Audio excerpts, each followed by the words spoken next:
Я хочу напомнить, рассказать коротко о трагических событиях 5 февраля 2000 года, чтобы знали, помнили и не забывали. 5 февраля 2000 года российские оккупанты, а точнее питерский и рязанский ОМОН, провели так называемую зачистку поселка Новые Алды. Это была страшная трагедия. Один день трагической истории чеченского народа. В течение нескольких часов российские оккупанты стали грабить, издеваться и убивать мирных жителей поселка Новые Алды. Так, в этот день было убито свыше 80 человек. В основном старики и женщины. Я постараюсь даже привести такую параллель.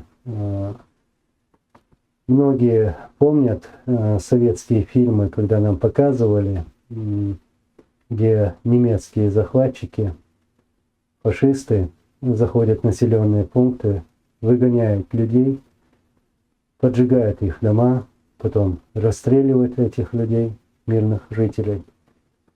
Происходило то же самое, но в более ужасающей форме. Над людьми издевались, пытали, сжигали живьем, расстреливали, то есть вели хуже этих фашистов. И хочу отметить, что похороны убитых прошли лишь через неделю, потому что люди надеялись, ждали проведения судебно-медицинской экспертизы. Люди надеялись, что виновники будут наказаны, что их найдут, надеялись на справедливость. Но этого не произошло. А в то время, когда об этом уже начали говорить, российская сторона уже начала обвинять в этом воинов чеченского сопротивления, что якобы они были в этом населенном пункте, что якобы они находились на окраине, мол, поэтому бомбили, поэтому проводили зачистку. Вот. Хотя сегодня есть свидетели, и даже были высказывания, когда люди сами говорили, что наших воинов чеченского сопротивления не было не только в селе, но и на окраине тоже.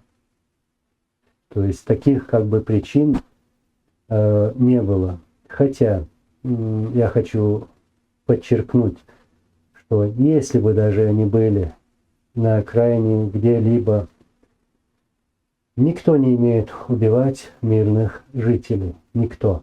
Проводить зачистки, бомбить, расстреливать, издеваться над мирными жителями. Никто не имеет права.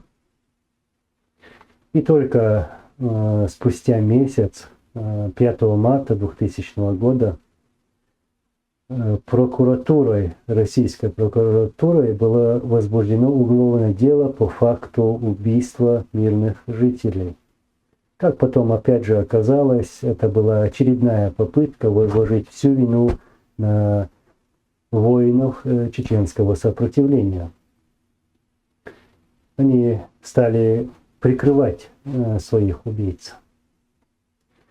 За все это время прошло 21 год, никто не привлечен к ответственности, никто не наказан, не осужден, не посажен в тюрьму за это убийство.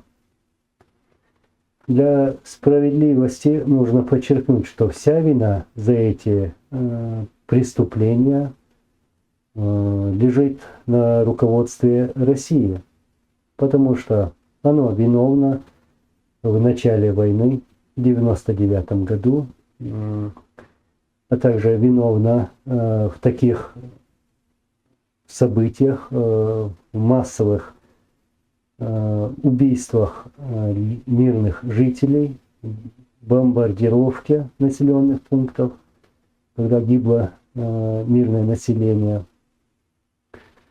Вот. А также вина лежит на тех, кто продолжает прикрывать этих убийц.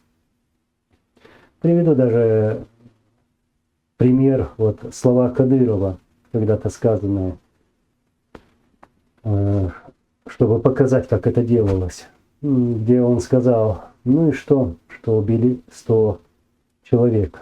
Имелось в виду 100 мирных жителей поселка Новый Алды. Потом он начал угрожать Наталье Стемировой, которая вела независимое расследование по этому делу. Затем ее убили тоже. И сегодня они делают все, чтобы убийцы чеченского народа избежали наказания, осуждения. И более того, они даже воздвигают им памятники. И еще хотелось бы напомнить слова российского генерала, именно сказанные в те дни генерала Шаманова, всеми нам известного, где он говорил: не трогайте грязными руками российских солдат. То есть он имел в виду этих убийц, своих солдат, которые убивали мирных жителей. И в заключение, я очень надеюсь, что пусть не сегодня это невозможно при власти Путина, при путинской власти, им это невыгодно. Когда в России появятся люди в руководстве этой большой страны, адекватные люди, которые пойдут за правду, я надеюсь, они поднимут эти дела и расследуют эти преступления Путина.